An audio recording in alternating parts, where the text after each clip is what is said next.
So here's 6 key principles of effective OKRs, because I know you all like lists. First is to focus on outcomes, not outputs. So you don't just track what you're doing, you're measuring the impact of the work on your customer behavior. So a bad OKR would be launch 3 new product features. A good one would be increase feature adoption from say 20% to 50%. The difference is the good one tracks whether the feature actually benefits the customers. A second key principle is to align your OKRs with the organizational goals.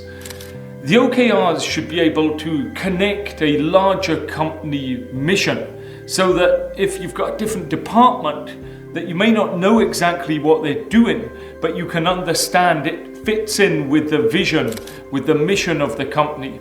So before setting an OKR, you may want to think and ask yourself, how does this OKR contribute to our company's long-term vision? And can we clearly articulate a story about how this work fits in with this? Because when teams see the bigger picture, they're more and more motivated and effective. A third key principle is to encourage autonomy and innovation. So an OKR is not a protocol to say, do this, do this, do this. No, it's a goal. And if you're giving somebody an OKR, you're not prescribing the method. You're not saying, take this in the morning. You're saying, this medicine could help. How are you going to take it? Although that's a poor analogy because it's quite defined. But the fact is, if we can give teams the freedom to experiment and figure out the best way to achieve the results, it will boost morale and improve effectiveness.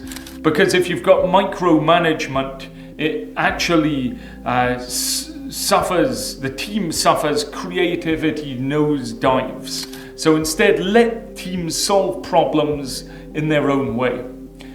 A fourth key principle is regular check-ins and adaptation. So instead of setting a yearly goal, which then we all know you get an appraisal or something every year, and you forget about it until it's about to occur. The OKRs, these objectives, key results should be reviewed much more often than that, likely weekly. And then you may want a smaller weekly meeting, just reminding yourself of them monthly and quarterly for perhaps a slightly bigger meeting.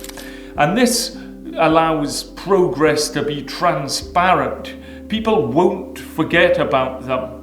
And it also allows for agility with the teams. Within the teams, if something isn't working, we can adjust strategy. It may be a different team needs to come and help support, or perhaps even take that OKR over instead of wasting time. What you don't want is a report at the end of the year saying we didn't achieve it, and then they go off in a new direction. A fifth really key strategy is about using data to make decisions.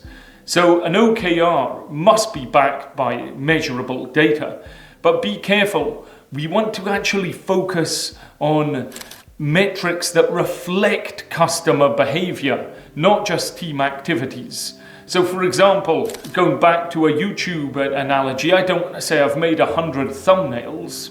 I perhaps want to say I've tested 3 different thumbnails and I have kept trying to improve them on subsequent tests, looking at the customer click-through data.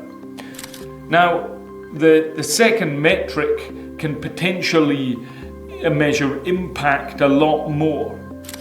The sixth and final key principle of an effective OKR is that they embrace uncertainty and they're agile. So not every decision needs to be made with 100% certainty.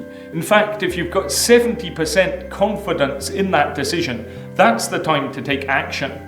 Because if we just spend too much time waiting for the stars to align, seeking the perfect information, we'll move too slowly and we'll lose out on opportunities. So instead, take small, calculated steps, measuring the results and refining your approach along the way.